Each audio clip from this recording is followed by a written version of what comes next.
In the heart of a brutal winter, a reclusive prince, mourning a tragic past, finds his solitude shattered by a mysterious woman at his door, half frozen and desperate for shelter. Her arrival unearths devastating secrets, long-buried betrayals, and the chilling suspicion that the past he thought was laid to rest might have been a lie.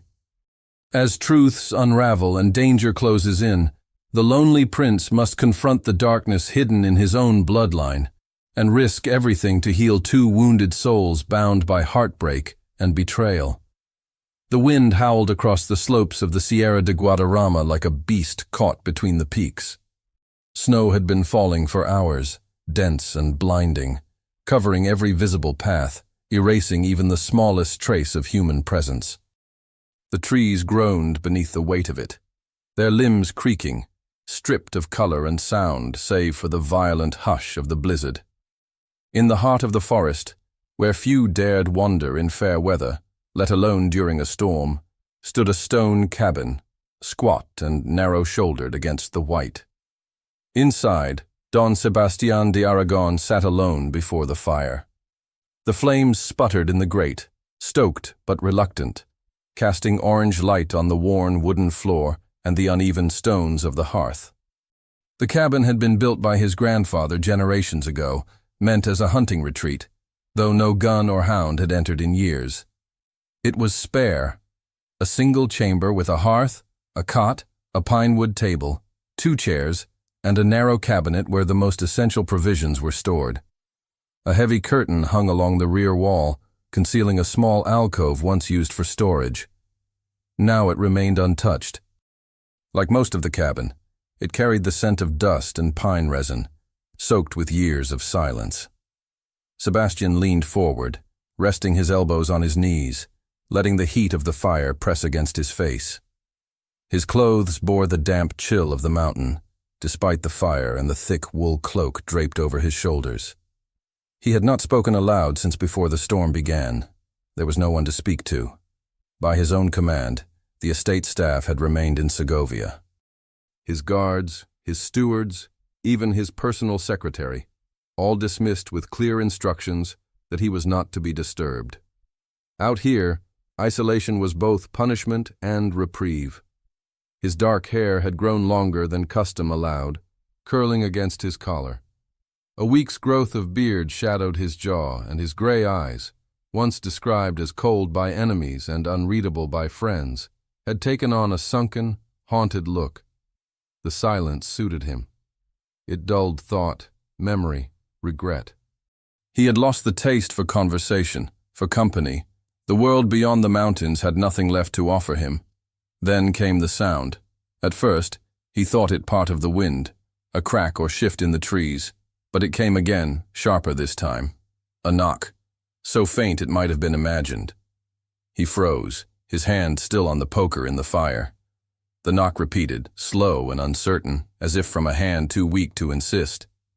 He stood, slowly, his body alert, his instincts sharpened by solitude. No one should be here, not in this weather. Not unless they had been led. He reached for the pistol resting on the mantel, checked the chamber, and moved toward the door. The knock came again.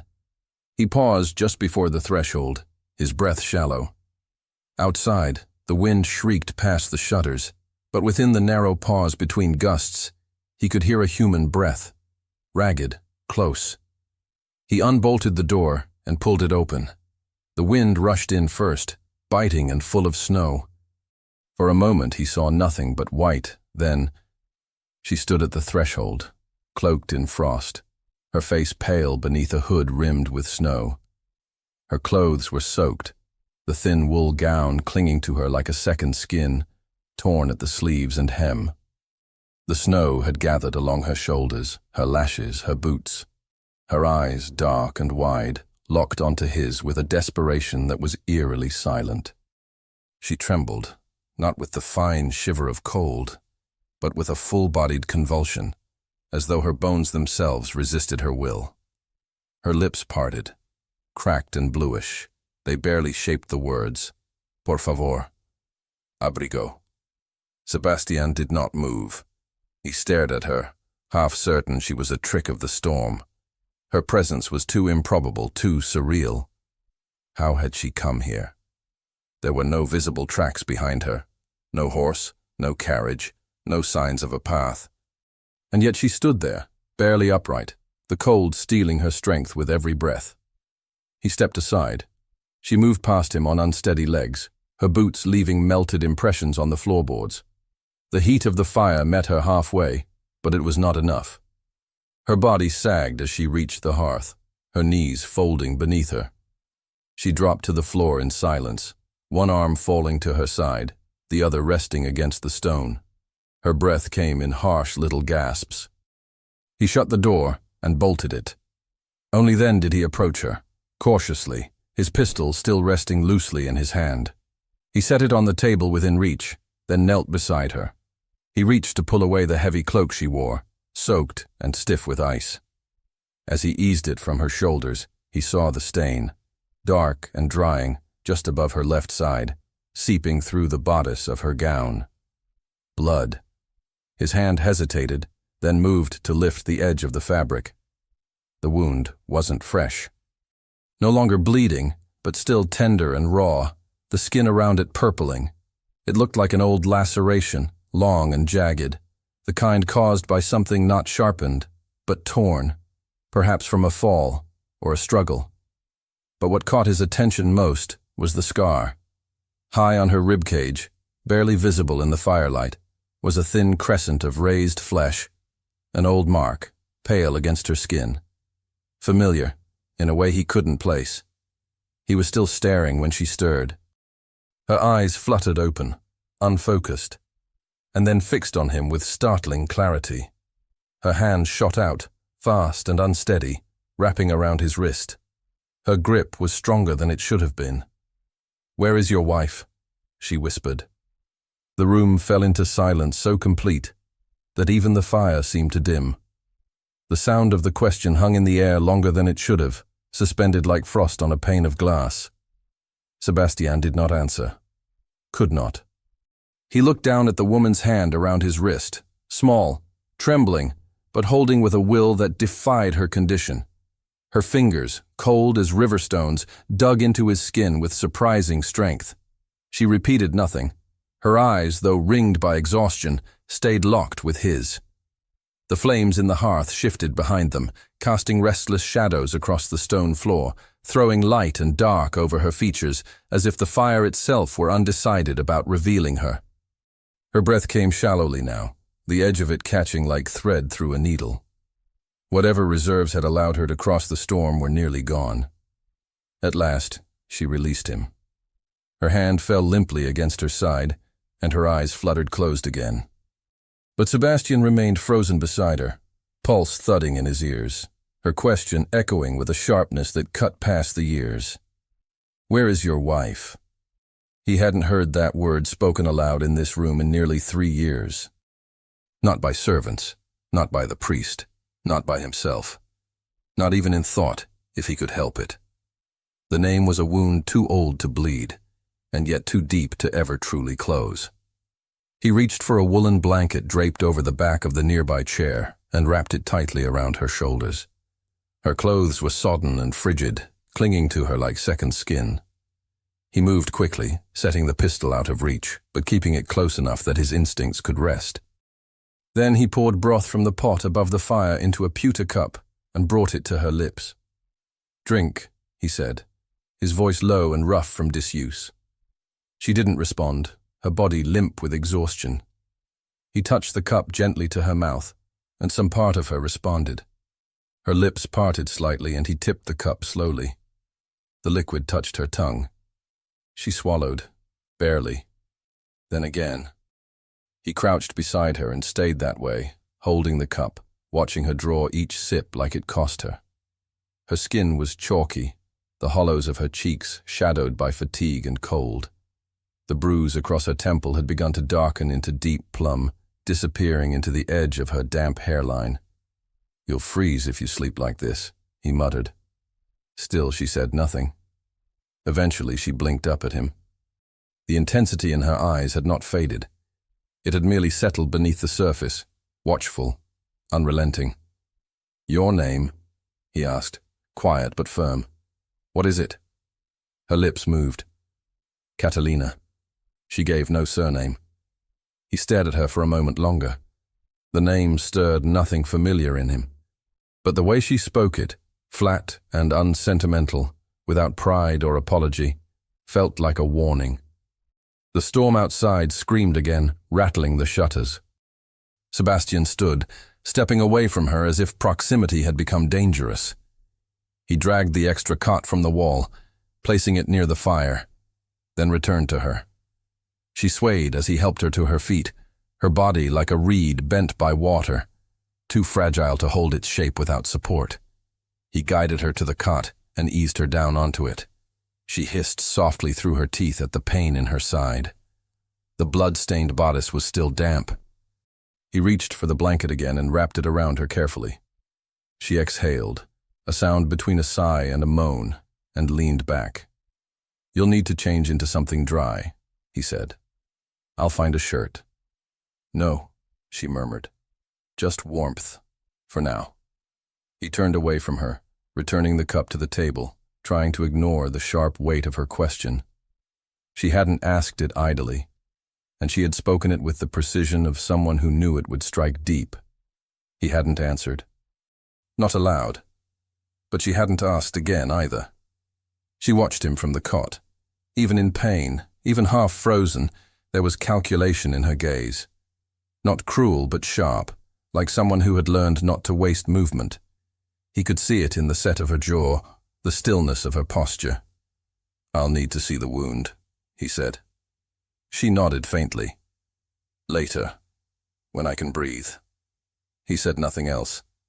Silence returned like a tide. The fire spat and cracked. The walls creaked under the pressure of the wind. He moved to the chair opposite the cot and sat, resting his forearms on his thighs, watching her. The clock on the mantel ticked once, then again. She closed her eyes. For nearly an hour they remained like that, both still, both silent. The only sounds were from the storm and the slow thawing of her clothes dripping onto the floor.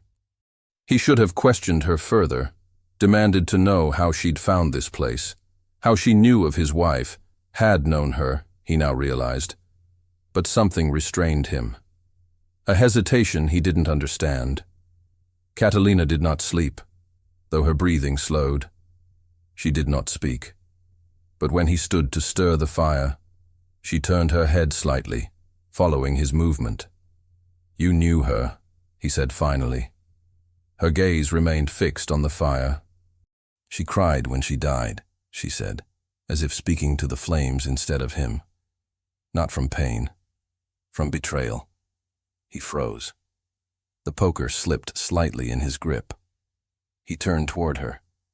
"What did you say?" But she didn't answer. Her eyes were half-lidded, her voice faint. He took a step toward her. "What do you know about her?" Catalina turned her head slowly and looked at him. Her expression was composed now, steady, almost calm. "She cried," she repeated. "And before she died, she said something to you. Something no one else heard." He stared at her, breath caught in his chest. "She said," Catalina continued softly, "Don't let him find the letters. Burn them. Promise me, Sebastian. Promise me." The breath left his lungs as if he'd been struck. He had never repeated those words to anyone. Not to the priest who came to bless the body. Not to the doctor. Not even in confession. Isadora had spoken them in a whisper, her voice cracked with fever and fear, her hand gripping his shirt as blood stained the sheets. No one could have known them. No one had been there. He stared at Catalina, his heart thudding in his chest, cold now not from the storm, but from something much older and far more dangerous. She said nothing more.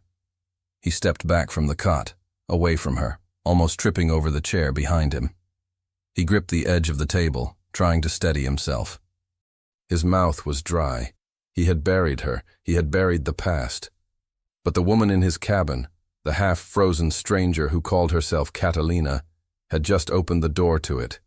He was about to speak, to demand an answer, when she turned her face toward him once more. And then her eyes drifted to the music box on the far shelf, half hidden beneath an old shawl. She looked at it too long. Far too long.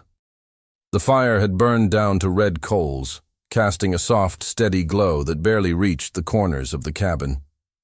Outside, the storm had begun to slow, but the wind still dragged across the shutters in long, hollow sighs. Inside, time had turned heavy and slow, as though the snow pressing against the roof had frozen the air itself. Sebastian hadn't spoken in nearly 20 minutes. He stood near the window, one hand braced against the wall, his back to Catalina. His eyes were fixed on the flicker of the candle, though he saw nothing. Her voice still echoed in his head, words only one person should have known. He had whispered them to Isadora in the final hour, his voice breaking, her fingers barely clinging to his. Her lips had been chapped from fever, her breath shallow, her gown soaked with sweat and blood. She had begged him not to let Luis find the letters. That part she'd said twice. Sebastian had nodded, numb with grief, and made the promise. Afterward, he'd found the letters hidden in her writing desk, tucked between pages of an old French novel. He hadn't burned them. He'd hidden them, locked them away in the only place no one else could reach. He didn't remember crossing the room, but now he stood at the cabinet against the wall. Its doors were plain, the wood darkened with age and oil. He crouched, moved aside a stack of folded linens, and reached beneath them until his fingers found the hidden panel. A hollow click sounded as the false bottom gave way. He pulled it open. Inside lay the box. He hesitated, then lifted it out. Smooth, dark wood, narrow as a shoebox. The key was still tied to the hinge with a bit of string. He hadn't opened it in years. He brought it to the table and set it down with a sound that made Catalina stir from the cot. She didn't speak. Her eyes were open now, fixed on the box. "I never showed this to anyone," he said, his voice quieter than the wind. Catalina didn't reply. He untied the string, inserted the key, and turned it. The lock clicked. The lid rose on silent hinges. Inside, the letters lay exactly as he'd left them. Dozens of them, neatly stacked, some bound together with silk ribbon. The ink was still clear on the topmost one, the script unmistakably Isadora's, angular, elegant, slightly slanted. The date was from a month before she died. He picked one at random from the middle of the stack and opened it. The paper had yellowed slightly at the edges, but the handwriting remained precise. His eyes scanned the first few lines, routine remarks about her health, the palace, a brief mention of her tutor's return from Salamanca. Then, a shift. "I've seen him again. In the corridor near the southern vestibule. I turned and he was gone. But I know it was him. The scent of cloves, the gloves, the limp. It's always the same. He watches, always at a distance. I haven't told Sebastian. He carries too much already, and I know he wouldn't believe me. But I feel a change coming. Something is unraveling." He folded the letter shut, slower this time. Catalina's voice came from the cot, low and steady. "You never read the last one." He looked at her sharply. She was still wrapped in the blanket, her arm pressed to her side, but her eyes were sharp, more alert now. The color had returned slightly to her cheeks, though her skin was still pale. "What last one?" he asked. "The one she meant to leave for you. The one she wrote the night before her fall." Sebastian stared at her, then looked back at the box.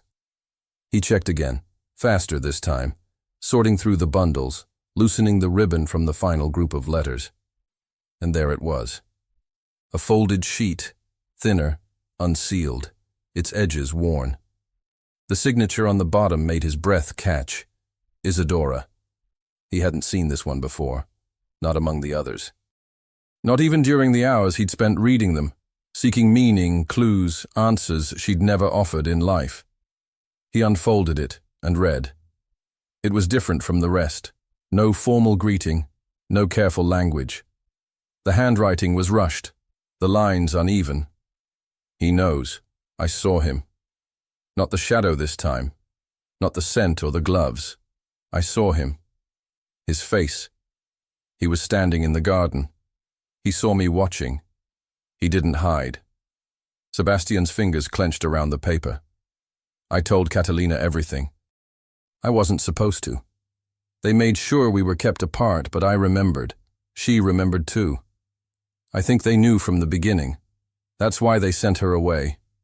Luis warned me not to look into it. But I had to. I loved her like a sister. He stopped reading. Catalina didn't speak. Her gaze had dropped to the fire, the muscles along her jaw drawn tight. She loved you, Sebastian said quietly, though he wasn't sure if he was stating a fact or asking a question. Catalina's throat moved, as if swallowing words too large to speak. She trusted me, she said after a long moment. Sebastian turned the letter over, searching for more, but the final lines had been written in a different hand. It was still Isadora's, but fainter, the pen strokes thinner, as if her strength had been leaving her. If anything happens to me, find Catalina. She knows the truth I could never speak. He lowered the page slowly. You didn't come here by accident. Catalina looked up, her eyes meeting his. No, she said. Then why now? Why not sooner? I had to stay hidden. There were people watching me, even after the funeral, and I didn't know if you'd believe me, or if you were part of it. The words hit him like the wind that had blown into the cabin hours ago. Cold. Heavy. I loved her, he said. Catalina nodded, the motion small. I know. He looked at her again. Truly looked. The lines of her face were softened by fatigue, but beneath it, he saw something unyielding. Not hardness, not bitterness, but purpose. Even now, injured and far from safe, she carried herself like a woman who'd already buried everything she once held dear and had nothing left to lose. I need to know everything, he said. Who you are, what happened between you, why she said what she did. Catalina shifted upright with a wince. Her hand went to her side, pressing the blanket tighter. You won't believe me until you see it for yourself. See what? The reason she was afraid. The reason she never told you everything. It wasn't just about the letters. Sebastian didn't answer. Catalina lifted her chin slightly. Bring me the locket. His brow furrowed. What locket? She didn't blink. The one she kept hidden. The one you didn't find. He hesitated. You're assuming I have it. I'm not, she said. I know where it is. She pointed, slowly, carefully, to the narrow cabinet near the window. Not the one with the false bottom. The other. He moved without speaking, opened the cabinet, pulled away the linen wrappings and old documents until he found the small wooden box beneath them. The box was unremarkable, smooth and square, with a simple clasp. He opened it. Inside lay a locket. Gold. Oval. Small enough to rest in a palm. He lifted it out, staring at it. It had belonged to Isadora. He remembered it vaguely. She had worn it when they first married, then stopped, saying the clasp was broken. He had never thought of it again. Catalina held out her hand. He passed it to her. With unsteady fingers, she opened the locket. On one side was the miniature portrait of Isadora. Soft eyes, delicate smile, rendered in delicate brush strokes. On the other side, a second portrait, partially scratched, the face nearly ruined, but not ruined enough. Even through the gouges, the likeness was unmistakable. Luis. The locket lay open in Catalina's hand, its tiny hinges trembling slightly with the movement of her breath. The firelight flickered over the two portraits, one pristine, the other defaced. Even so, there was no mistaking the features beneath the scratches. The high brow, the shape of the mouth, the faint suggestion of a scar along the right cheekbone. Sebastian knew them too well. He had seen them mirrored in his own face since boyhood. His brother. He did not speak, could not. His eyes stayed locked on the ruined miniature, and the weight of the locket in Catalina's palm seemed to grow heavier with every second. The silence in the cabin was no longer the silence of the storm, or of two strangers unsure of trust.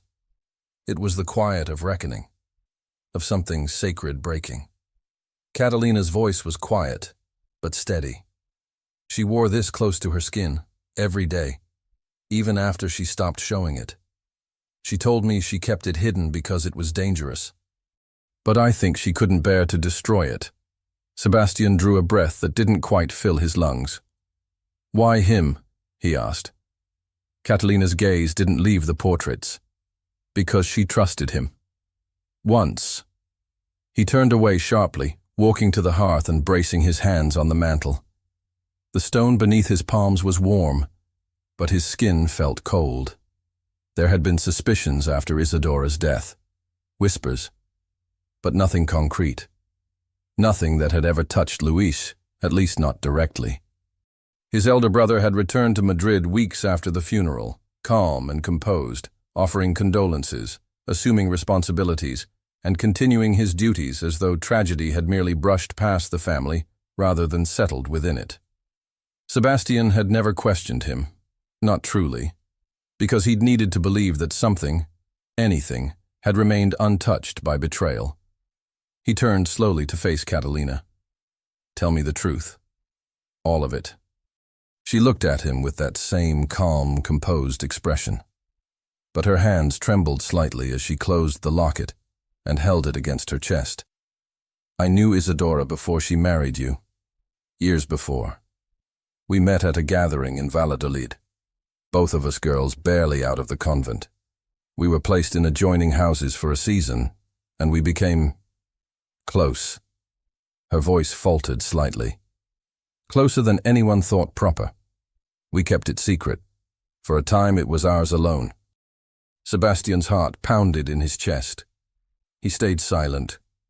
"When the court discovered it, rumors, a letter intercepted, we were careless. Everything changed. They separated us. I was sent to a convent near Cuenca. She was forced to make a suitable match." He already knew this part, in fragments, in shadows. Isadora had once hinted at a girl from her past, a dear friend, but never with bitterness. Only with a kind of wistful pain he hadn't fully understood at the time. Catalina continued, her voice firmer now. "She tried to find me again. I know she did. But someone made sure she couldn't. When I finally escaped the convent, years later, it was too late. She was already married to you." He watched her closely. "And Luis?" Her eyes darkened. "I saw him once at court, long after the wedding. He recognized me, smiled like he knew exactly who I was, and that I could do nothing. He never spoke to me, but I could feel it even then. The danger." Sebastian felt a slow, sickening wave crawl up his spine. The pieces of the past, scattered for so long, began to shift into place. "She wrote me," Catalina said. "She found a way, somehow. Letters arrived every few weeks, hidden in books, delivered by a girl from the laundry. She told me she was being watched, that there were things she couldn't say aloud. And then she stopped writing." Catalina's hands clenched in the blanket now, her fingers white against the fabric. "I tried to come. I went to the estate in Segovia. I waited outside the chapel. But I was too late. They told me she'd fallen, that she was dead." Sebastian closed his eyes, the memory of that day crashing back with brutal force. Isadora's lifeless body, the confusion, the bruises along her back from the fall down the stairs. The doctor had said she had lost her footing, that she had struck her head on the final step, but her expression in death had never looked peaceful. There had been fear etched into the line of her mouth, her fingers clenched tightly into fists. "I never believed it was an accident," Catalina said softly. Sebastian opened his eyes. "Then why didn't you speak?" Catalina looked up at him now. "Who would have listened? You disappeared into grief. The court forgot her. Your brother rose in influence, and I was the woman no one remembered, who had once loved her too deeply." The words stung, He turned from her again, moving to the window, pulling the curtain aside slightly. The storm had softened. Snow still drifted in lazy swirls across the clearing, but the wind had eased, and the trees no longer groaned under its weight. Dusk was coming. The pale blue light of afternoon was fading into gray, the sky smudged with ink and cloud. He let the curtain fall and turned back to the fire. "She asked me to burn the letters," he said. "I thought she was delirious, speaking from fear." Catalina's eyes met his. She wasn't. He sat at the table again, across from her. The locket still lay in her lap, her hand resting protectively over it. Between them, the candle flickered. "I want to see where she died," Catalina said quietly. "I need to." "You do too." The idea struck something deep inside him. He had avoided that hallway for years. Even now, the thought of standing on those stairs made his chest tighten. But Catalina was right. There were no more shadows to hide in. He nodded. They said nothing more for several minutes. The quiet returned, not heavy this time, but somber, settling over them like the last fall of snow. Then came the knock. Sebastian stilled. It was soft, but distinct. Not the wind, not branches. A knock. He stood slowly, his eyes narrowing. Catalina's hand drifted to the edge of the cot, gripping it. Another knock. Louder this time. Not rushed, deliberate. He crossed the room, keeping his steps silent. At the door, he paused, listening. Nothing but the wind outside. Then, another knock. 3 slow taps. He reached for the pistol on the mantel. The knock came again, and with it, a shadow darkened the crack beneath the door. He stepped forward, hand on the bolt, heart pounding. And then came a voice. Not loud, not hurried, but certain. "Open the door, Sebastian." Sebastian didn't move. His hand stayed frozen on the bolt, the weight of the pistol in his other hand heavier than any metal had the right to be. The voice had been muffled through the thick oak door, but unmistakably human, low, firm, and disturbingly calm. The storm, though softer now, still muttered beyond the shutters, but the silence inside the cabin was so complete, it was as though the air itself had stopped breathing. Catalina had sat up straighter on the cot. Her face was pale, her eyes fixed on the door. The blanket had slipped from her shoulder, and she didn't bother pulling it back. Her body was rigid. Neither of them spoke. The voice came again.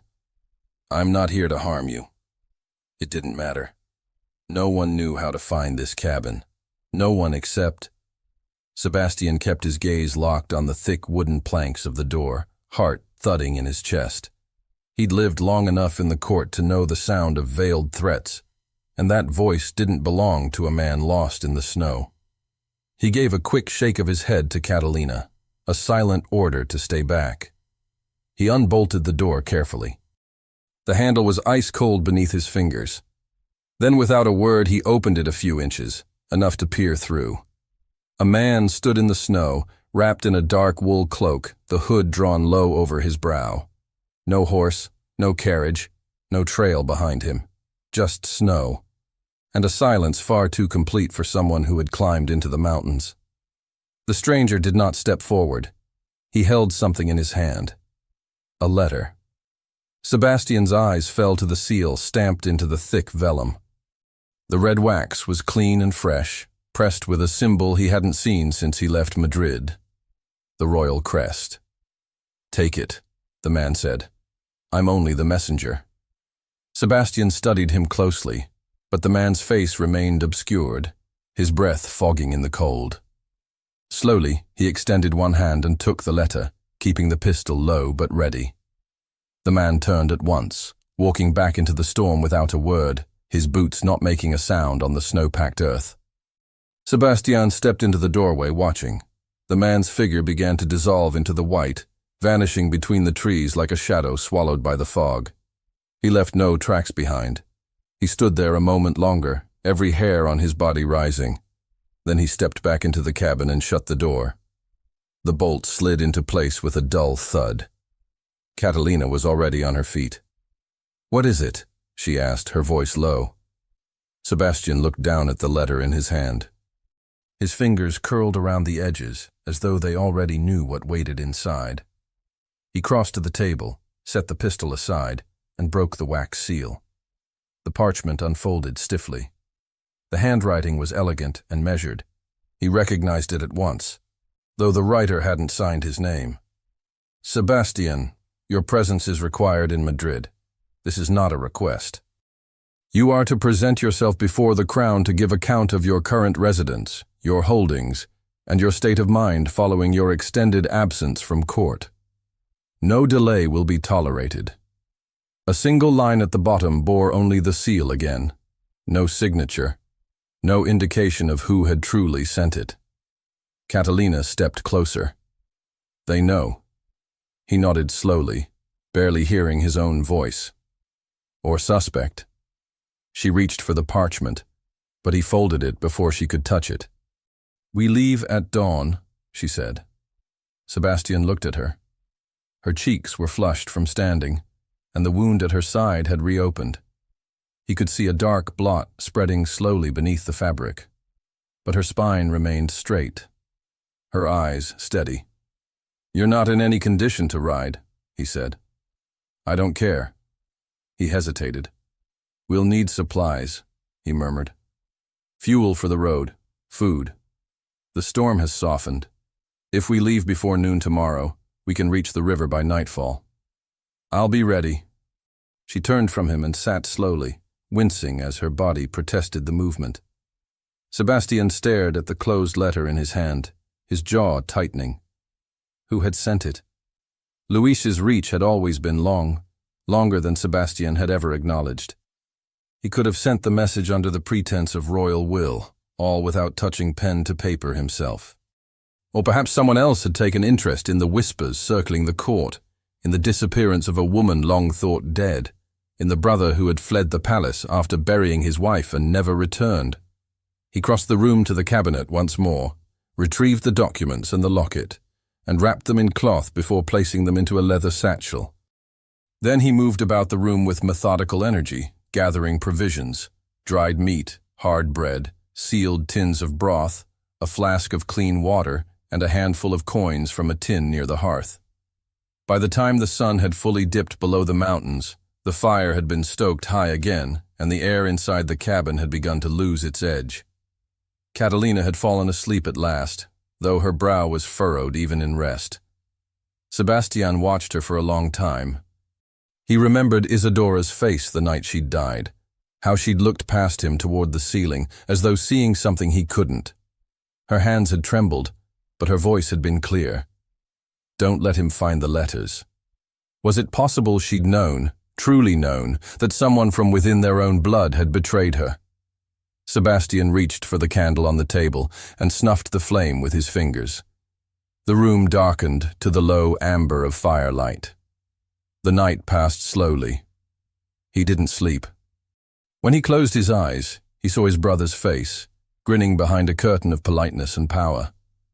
He saw the half-ruined portrait inside the locket, and beneath it all, he heard Isadora's voice over and over again. Promise me. The cabin remained silent through the night. The wind howled once, weakly, then died. By dawn, the world outside was still. Catalina woke to find Sebastian dressed for travel, his cloak already fastened, the bags packed and strapped.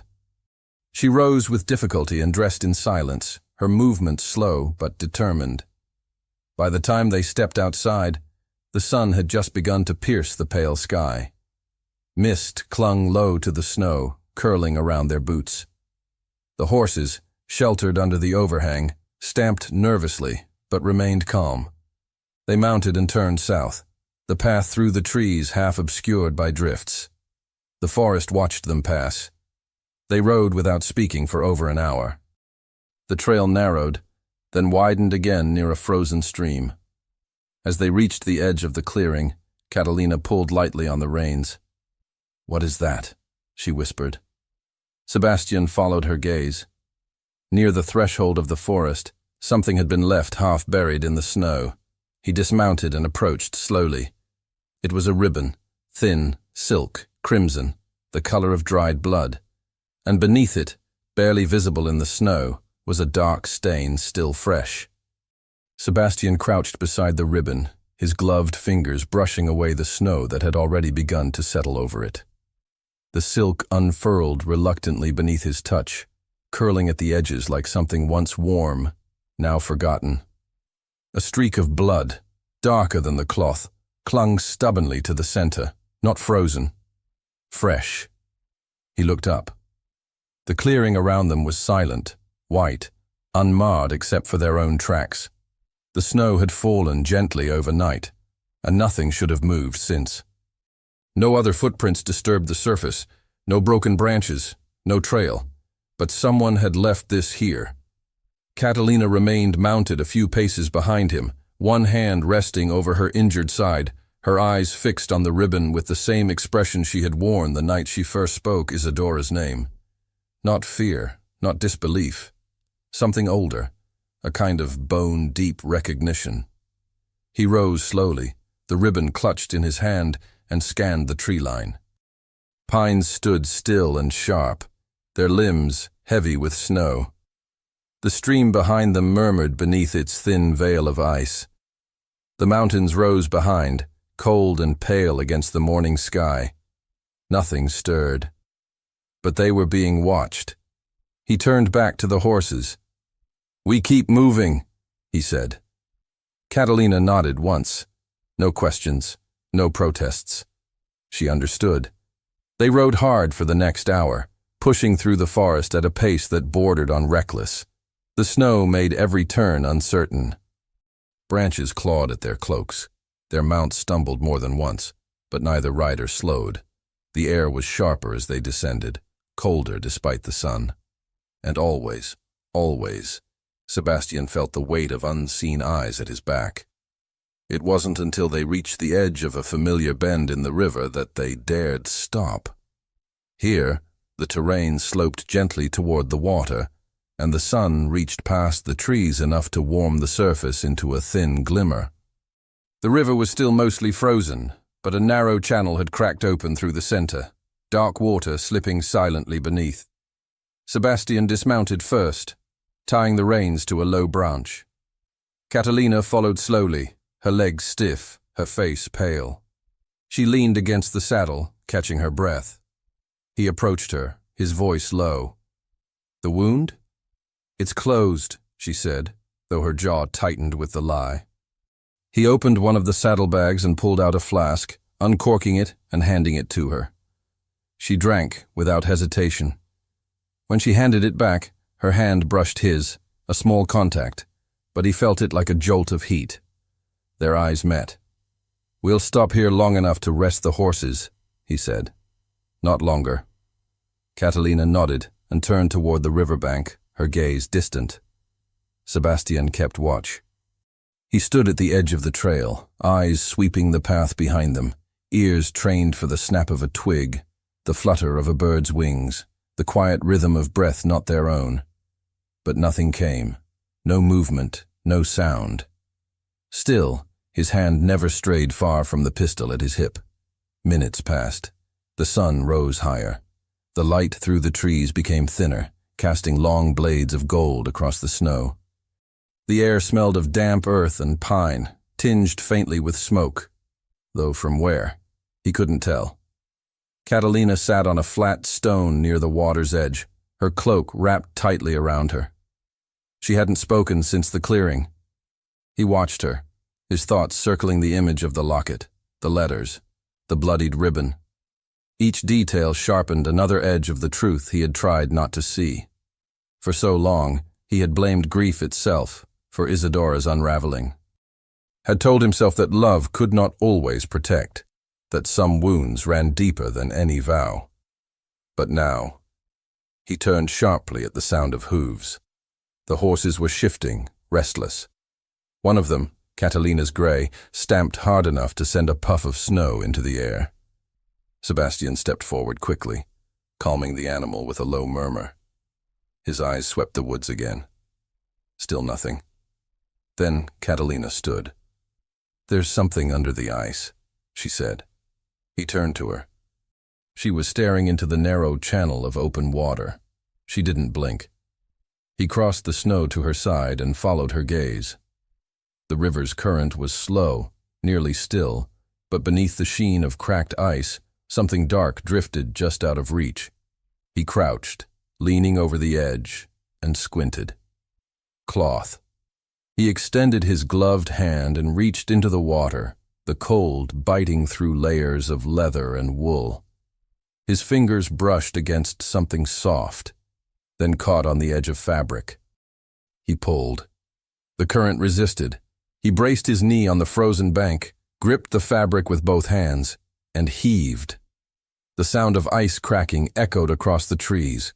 The shape surged upward, still caught, but enough to see it fully now. A man's coat, heavy wool, soaked through. The back of a shoulder, a limp arm, a body. Catalina gasped. Sebastian dragged it farther, ignoring the sting in his hands, until the shoulder rolled upward and the man's face turned toward the sky. Eyes open, pale, empty. A thick gash marked his temple, the wound fresh. Blood had pooled in the collar of his coat and frozen there. His skin was blue, his lips dark. Sebastian leaned closer, searching the face for recognition. But it wasn't anyone he knew, not a courtier, not a servant. But a messenger's pouch was strapped across his chest. He unfastened it quickly, pulling it free, and opened the flap. Inside, a folded document, stained and crumpled, no seal. He opened it. One line, written in a hurried, slanted hand. You were never meant to read the letter. Catalina stepped back, her breath caught in her throat. Sebastian stared at the words, his pulse quickening. He looked again at the face of the man in the ice. Who had sent the first letter then? If not this man, if not the one lying dead in the river, then someone else had reached him. Someone had known. The message had been intercepted, and whoever had sent the replacement wanted them to come back. He stood quickly. We leave now. Catalina didn't question him. She moved to her horse, wincing as she pulled herself into the saddle. Sebastian tied the pouch to his own saddle and mounted. The path ahead curved east toward the lower mountain passes. The road to Madrid lay just beyond. They pressed forward in silence. By late afternoon, they reached the first of the stone mile markers, half buried in snow, signaling their descent toward the edge of the city. The air had shifted, warmer now, heavier, the scent of distant fires, chimney smoke curling into the low sky, civilization, and danger. The sun began to dip. The sky turned to ash, then rust, then pale violet. As they reached the next bend, Catalina drew a sharp breath and pointed. Across the snow-covered path stood the ruins of an old chapel, blackened stone, the roof half collapsed, the bell tower crumbled. It leaned slightly, as if time itself had tried to forget it. Sebastian pulled his horse to a halt beside her. Catalina's voice was barely above a whisper. It's where they sent me, after they separated us. She nudged her horse forward. He followed. The snow here was untouched. The silence was different, not soft like the forest, but hollow, reverent. They dismounted and walked together toward the entrance. The wooden doors had rotted away, leaving only the stone arch and the charred remnants of a threshold. Inside, the pews were shattered, the altar cracked. The air smelled of soot and mold, and the faint scent of burned incense that had somehow never left. Catalina walked ahead, her boots crunching over fragments of wood and ash. She stopped near the altar, then knelt beside the broken base of a statue. Her hands moved through the dust, searching. Sebastian stepped toward her. Her fingers found a small iron latch. With effort, she pulled it. The stone beneath the statue shifted with a grating sound. A narrow compartment opened. Inside, a bundle of old letters, tied with black ribbon, and at the very top, folded carefully, a page that bore Isadora's handwriting. Catalina reached for it, her hand trembling. But before her fingers touched the paper, a voice rang out behind them, sharp and unmistakable. It was only a matter of time before you found this place. Sebastian turned slowly, the hairs on the back of his neck already rising before the full shape of the voice's owner came into view. Luis stood in the ruined doorway of the chapel, framed by the fading light of dusk. Snow clung to his boots and the hem of his cloak, though he appeared otherwise untouched by the cold. His posture was composed, his hands gloved, one resting casually on the hilt of his sword. His expression bore no surprise, no fury, only the quiet calculation of a man who had known exactly when and where to appear. Catalina rose to her feet in one fluid motion, slipping the top letter from the bundle and hiding it within her cloak. Her face revealed nothing, but her fingers remained clenched, her shoulders rigid. She stood slightly behind Sebastian, but not in retreat, only prepared. Sebastian stepped in front of her. "You followed us." Luis lifted one brow. "No." "I knew where you would go." The remains of sunlight slanted across the stone floor, painting both brothers in fractured gold. The wind slipped through the broken roof above them, catching Luis's cloak and sending it rippling like the hem of a funeral banner. He moved forward, stepping into the chapel with deliberate slowness, his boots crunching softly over the debris. "You never could let well enough be, hermano. Always compelled to reopen graves." Sebastian's voice was low. "Isadora wasn't a grave. She was a person." Luis tilted his head as if listening, then took one more step. "She was a danger." The words landed like a blow, but Sebastian didn't flinch. "To whom?" Luis's lips curved faintly, though his eyes did not warm. "To the wrong people. To herself. To the crown. To you." Sebastian's pulse beat like thunder in his ears. The implications in his brother's tone were subtle, carefully chosen, but not new. They reminded him of courtrooms, of salons filled with silence, of letters handed off with too much ceremony, of power hidden in civility. Catalina's voice cut through the thick air. "You tried to erase her." Luis turned his head, as if noticing her for the first time. "And you. You should have stayed in the convent where you belonged. You would have lived longer." The threat was quiet, not shouted, and it was that calmness that made it colder than the snow outside. Sebastian stepped toward him. "You had no right." Luis met his eyes. "I had the obligation." The moment hung in the air like a blade about to drop. The chapel darkened with the fading sun. Somewhere beyond the crumbled bell tower, a bird shrieked once, then went still. The silence that followed was suffocating. Luis moved then, faster than expected, closing the distance in 3 strides. He reached for Catalina. Sebastian intercepted him with a hard shove to the chest, sending him stumbling back a step. The blow landed with a dull sound, but Luis recovered quickly, his expression tightening as he regained his footing. "So you choose her over your own blood," he said. "I choose the truth," Sebastian said, breathing hard. Luis's gloved hand dropped to his side and returned with a pistol. Catalina didn't cry out. She didn't move. But Sebastian stepped in front of her again, heart slamming against his ribs. Luis lifted the weapon. "The truth can be bent, burned, buried." Sebastian reached for his own pistol slowly, not raising it. But it never dies. They stood that way for a breathless instant, 2 brothers in the ruin of a forgotten chapel, surrounded by ash and silence, with decades between them and no trust left to close the distance. Then a shout rang out, distant, male, somewhere beyond the chapel ruins. It was followed by the sound of galloping hooves. Luis didn't look away, but his eyes flickered. He turned sharply and fired. The shot cracked through the space like a whip. Catalina gasped. Sebastian dropped low, dragging her behind the altar, shielding her body with his own. Another shot rang out, his own pistol, fired in reflex. The ball slammed into stone behind Luis, sending up a spray of dust and rock. Luis ducked and disappeared into the shadows of the doorway. Silence fell again, but only for a moment. Then the sound of boots, more than one pair, entered the clearing beyond the chapel. Shouts now, closer. A call in a voice Sebastian didn't recognize. He peeked over the altar's edge. No sign of Luis, just the empty arch where the door had once stood and the snow beyond it, pinked by sunset. Catalina clutched his arm, breath ragged. "You're hit," he said. She shook her head. "It's reopened, not new." He turned toward the hidden compartment.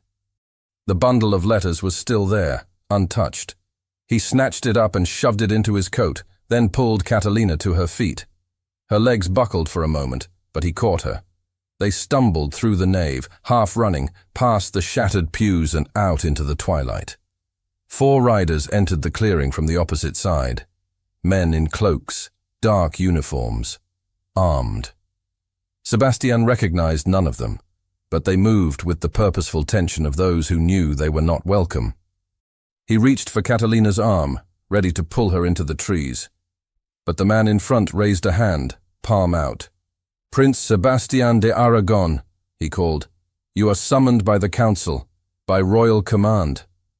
Sebastian said nothing, his breath plumed in the cold air.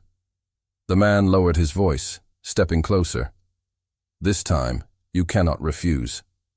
Sebastian's eyes flicked past them to the woods, but it was too late for escape. He turned slowly toward Catalina, whose face had drained of all color. He reached for her hand, but when he touched her, she was ice cold, and her knees gave way before he could catch her. Sebastian caught her just before she hit the ground, her weight folding into his arms like a bundle of damp fabric. Catalina's skin was cold, unnaturally so. Her breath came in shallow pulls, uneven and fragile. He sank to his knees in the snow, holding her upright, pressing his hand to her side. Warmth bloomed against his palm, fresh blood seeping fast. Her wound had reopened completely. She grimaced, her head falling against his shoulder. "Don't let them take the letters," she whispered, barely audible. "I won't," he said, though he wasn't sure if she could still hear him. The approaching riders had dismounted now, their boots crunched in the snow, measured and deliberate. Sebastian could feel the eyes of all 4 men on him, waiting, assessing. He kept one arm around Catalina's back, the other shielding the inside of his coat where the letters rested. No one moved to help them. The tallest of the 4 stepped forward. His uniform bore the insignia of the council, dark fabric trimmed with black braid, a medallion of silver fastened at the shoulder. His face was unreadable, hardened by years in a role that rarely required mercy. "You're both to come with us," the man said. Sebastian didn't answer. The man glanced down at Catalina, then back at Sebastian. "She will receive care, at once." "I'll take her," Sebastian said, already shifting to lift her. "You'll ride behind." The man gave a terse nod. One of the others brought forward Sebastian's horse. He mounted with Catalina in front of him, holding her tightly against his chest, as if the force of his arms could slow her bleeding. She didn't stir, her face pressed into the crook of his shoulder, her breath faint against his neck.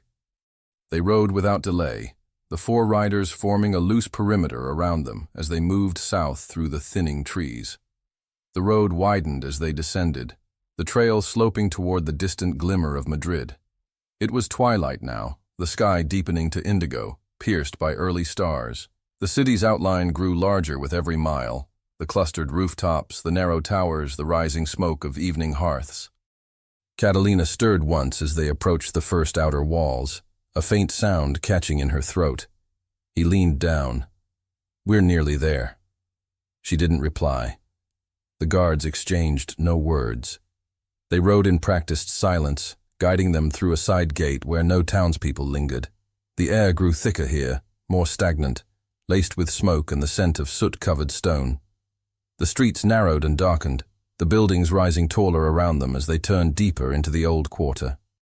Finally, they reached the courtyard of an aging structure of white limestone, weathered and pitted, its arched windows shuttered and its columns draped in ivy. Sebastian knew it. El Palacio del Consejo de Castilla, once the seat of Spain's most powerful judicial body, now a place of whispers and quiet sentences. A servant emerged from the lower steps and took the horses. Catalina remained in his arms, unmoving. "She needs a physician," Sebastian said to the nearest rider. The man gestured toward a side corridor. "They've been summoned. Take her inside." Sebastian didn't wait for help. He carried her through the wide wooden doors, past cold marble floors and arched ceilings where torchlight flickered against carved stone. Echoes followed their steps, as though the walls themselves listened. A small antechamber was prepared, a narrow cot with clean sheets, a basin of heated water, cloths and herbs laid neatly on a side table. Catalina was too pale as he lowered her gently onto the bed. Her breath caught again, a weak sound of pain. She blinked up at him, her eyes glassy. "Don't stay with me. I'm not leaving. They'll use it, me, to control you." He brushed her hair away from her face, the strands damp with sweat. "Then they'll have to kill me first." Footsteps echoed down the corridor. A woman appeared in the doorway, middle-aged, wrapped in a physician's cloak, her hands already scrubbed. She took one look at Catalina and stepped into the room briskly. "You'll need to leave," she said to Sebastian. "I'm not going anywhere." The physician glanced at him, but didn't argue. "Then help me keep her still." Time blurred into motion after that. The room filled with the rustle of cloth, the hiss of water being poured, the low commands of the physician. Sebastian held Catalina's hands, whispering soft things he barely heard himself, while the woman worked, cleaning the wound, stitching it closed with practiced speed. Catalina groaned once, but didn't cry out. At last, the bleeding slowed, her breathing evened. The physician leaned back, wiping her brow. "She'll live," she said, "but not without rest." Sebastian nodded once, the knot in his throat refusing to loosen. "You may stay for 1 hour," the woman added. "Then you'll be summoned." He barely heard her. Catalina slept. The hour passed with aching slowness. When the knock came at the door, Sebastian stood, his limbs reluctant to move. He looked down at her, still pale, still fragile, but breathing steadily now. He adjusted the blanket across her shoulders and bent low to press his lips to her temple. Then he left the room. 2 men escorted him down the corridor, their pace steady, their silence deliberate. They passed beneath high windows, their glass latticed with lead, the last of the daylight seeping through.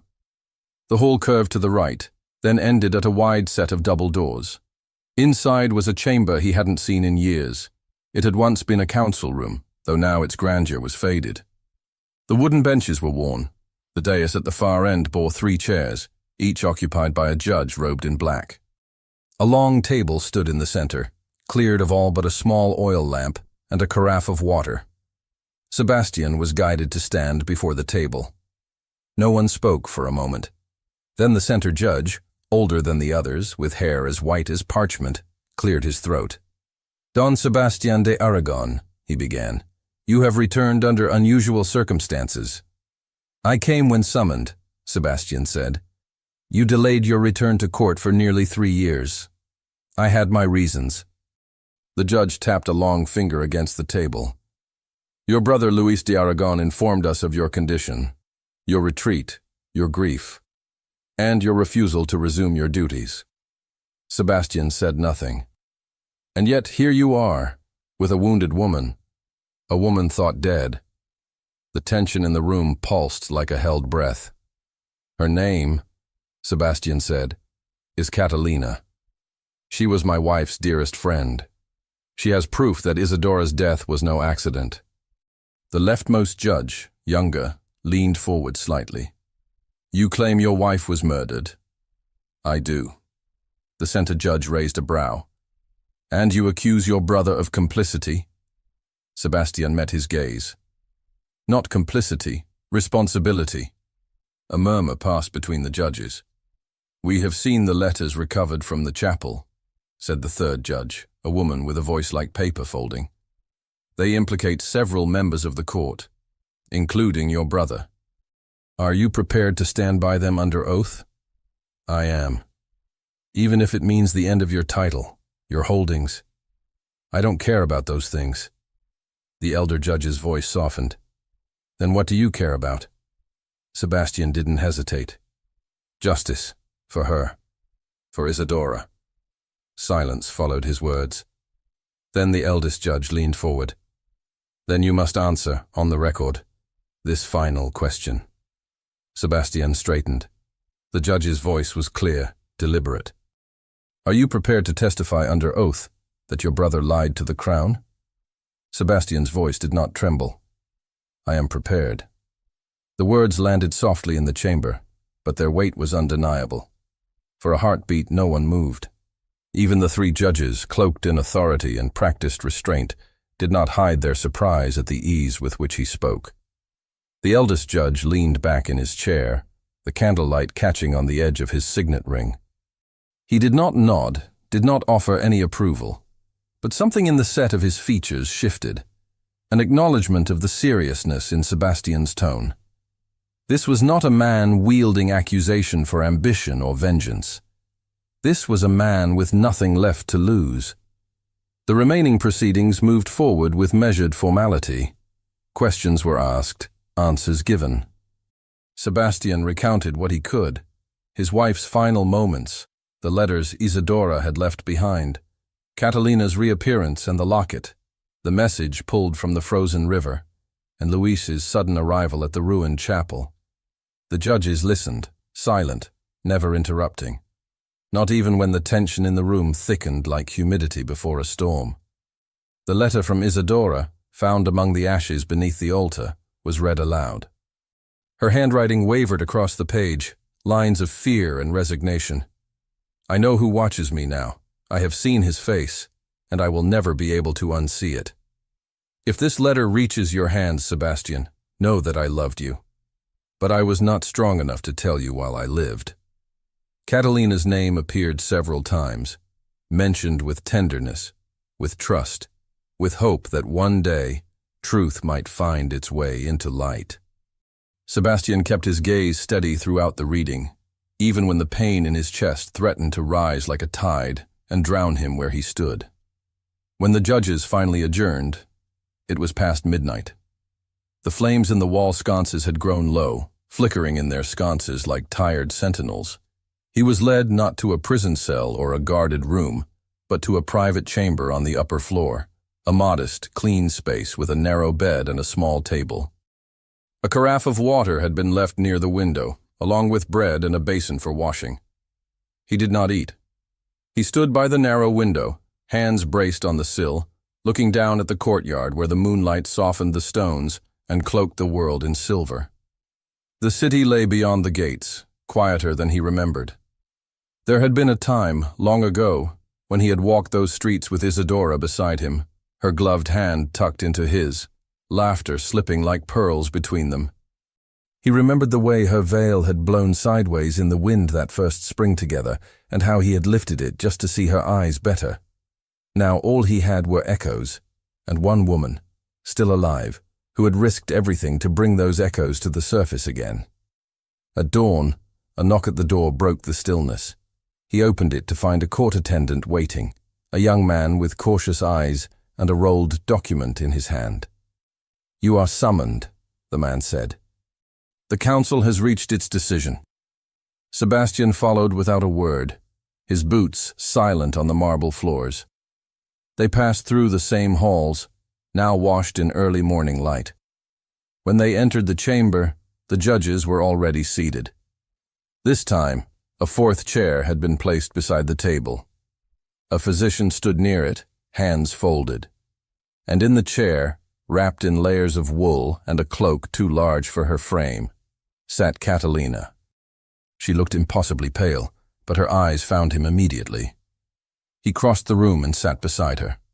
The eldest judge began to speak.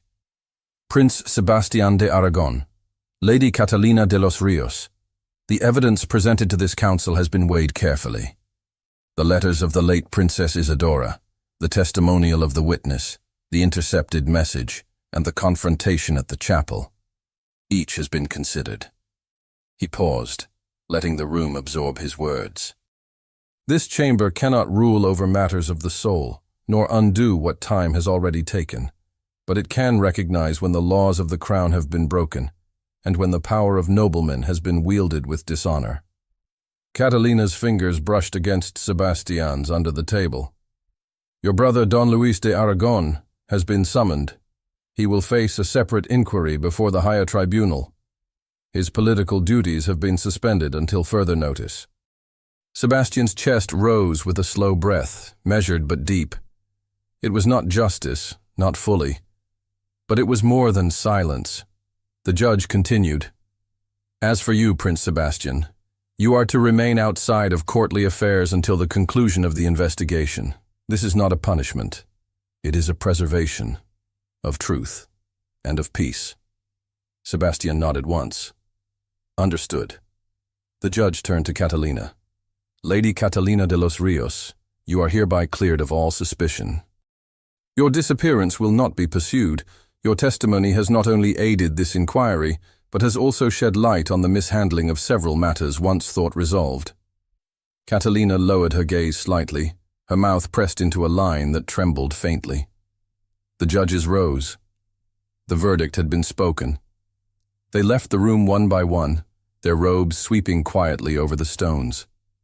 No one else remained except the physician, who stepped forward and gestured toward Catalina. She needs rest, he said gently. I'll take her, Sebastian answered. He helped her to her feet, steadying her with an arm around her waist.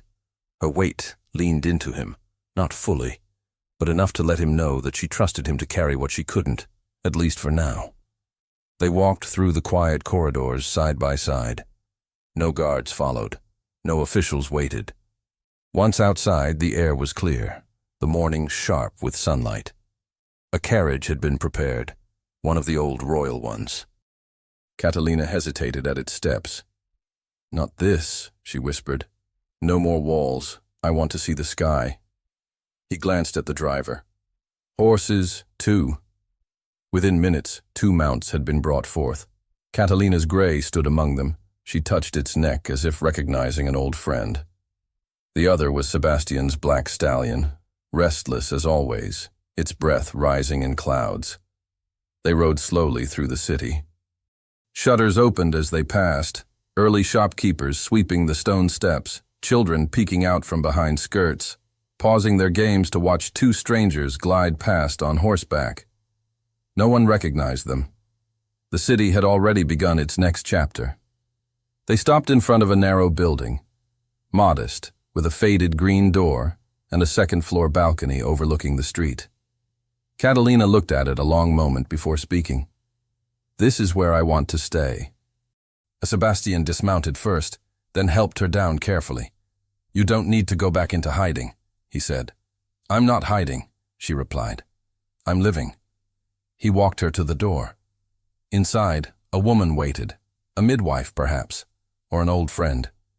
Catalina greeted her softly, then turned back to him before crossing the threshold. I'll write, she said. Sebastian nodded. And I'll answer. Her lips curved. Not a smile exactly, but something close. He didn't kiss her. Not yet. Some things had to heal in silence. He stepped back as the door closed behind her. And as the sun lifted higher over Madrid, he turned toward the street, toward the stables, toward the road, toward whatever came next. The mountains had begun to thaw. It was a quiet transformation, not sudden or dramatic. The snow retreated slowly from the shoulders of the hills, pulling back like lace on a hem, revealing earth and rock beneath. Pine needles, long buried, re-emerged in patches of brown and green. The river, once imprisoned by ice, moved again with a low murmur, cutting through the valley with its familiar song. Sebastian rode alone along the trail that wound up from the lowlands toward the Sierra de Guadarrama. It had been nearly 2 months since his departure from Madrid, since the tribunal had spoken its verdict, since Catalina had walked into her quiet new life, and he into his. He had not returned to the estate immediately. There had been things to settle first, land to oversee, letters to answer. The careful dissolving of all the remnants of court life that still clung to his name like ivy around stone. He had let them fall one by one, until nothing remained but himself. Now, at last, he was ready. The cabin came into view near midday, half hidden among the tall pines. The same as it had been, yet altered by the season. The snow had melted from the roof, and the door stood slightly ajar, as if welcoming the first soft winds of spring. The hearth would be cold. The shelves would be bare, but he felt no hesitation as he dismounted and led his horse toward the wooden hitching post. The door creaked as it opened. Dust floated in slanted beams of light. He stepped inside, drawing the familiar scent into his lungs. Pine, ash, old wood warmed by sun. The chairs still faced the hearth. The curtain at the back had been drawn aside, revealing the narrow alcove where he had once stored the box, the letters, the pieces of a past he had carried in silence. He stood still, letting the silence greet him like an old companion. Then, without ceremony, he began to move. He opened the shutters one by one, letting light spill into the room in golden waves. He stoked the hearth and started a fire, the wood catching with a hiss and a sudden bloom of warmth. He brought water from the stream and set a pot to boil. It was not comfort, not yet, but it was life. And that was enough. By evening, the light outside softened to amber. Shadows lengthened, stretching like fingers across the forest floor. He sat near the fire, his cloak draped over the back of the chair, his hands wrapped around a cup of tea gone lukewarm. He hadn't expected company, which was why the sound of hooves approaching sent his heart lurching, his pulse quickening in a way he couldn't suppress. He stood slowly, walking to the door and pulling it open. She was there. Catalina dismounted before he could move. She wore a riding cloak of deep gray, the hood pushed back to reveal her face, flushed from wind and travel. Her hair was unbound, falling in soft waves over her shoulders. She held the reins loosely in one hand and a satchel in the other. They stood that way for a moment. The forest hushed around them. "I heard the mountains were beautiful this time of year," she said. He stepped forward. "You should have sent word." "I didn't want to wait for a reply." He took the reins from her gently and led the horse to the post, then turned back toward her. "Are you staying?"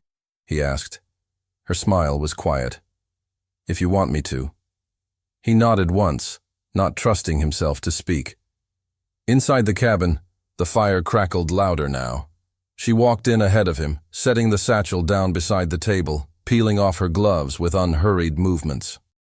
She touched the edge of the mantel, ran her fingers along the stone as if reacquainting herself with the place that had once sheltered her in desperation. She turned toward him. "I wasn't sure you'd come back here. I needed to. To remember? To begin again." Her eyes softened. She stepped forward and reached for his hand. When her fingers closed around his, it was like warmth returning to a long frozen limb. Unexpected, welcome, necessary. They sat by the fire together, the light wrapping around them like a blanket. Outside, the forest settled into stillness, birds retreating to their nests, the breeze curling low to the earth. Catalina leaned her head against his shoulder. "Isadora would have liked it here," she murmured. He looked into the flames. "She would. She's why we survived, you know." He nodded. They didn't speak of the letters anymore. Not of Luis. Not of the tribunal, or the pain, or the nights spent fearing shadows. Those things had shaped them, but they no longer held them captive. The truth had been spoken. The dead had been honored. What remained now was quiet and choice. When he turned his head toward her, she looked up at him, her eyes lit with something quiet and luminous. He kissed her. It was not urgent, not desperate. But it carried all the things they had left unsaid, the ache, the hope, the wonder of still being here after everything had tried to destroy them. She pressed her forehead to his. "Are we foolish to think we can start over?" "No," he whispered, "only brave." Later, as the fire burned low, they sat wrapped in one blanket, the silence between them no longer heavy, but full of breath, of warmth, of the sound of her heart resting near his. Outside, The wind changed direction, carrying the scent of new growth, of thawed soil, and the promise of green things to come. The past no longer reached for them. They had already begun. Thank you so much for listening to this story all the way to the end. We hope it moved you as much as it moved us while telling it. We'd love to hear your thoughts. Leave us a comment telling us where you're listening from and what you liked the most. Rate this story from 0 to 10. What score would you give it? If you enjoyed this story, don't forget to subscribe to the channel and leave a like as a show of support. That really motivates us to keep creating and sharing more stories full of emotion and life lessons. And before we go, we want to remind you that an exciting and heartwarming story recommendation will appear on the final screen. If you'd like to enjoy it, just click on the video. Thank you once again for being here, and we'll see you in the next story.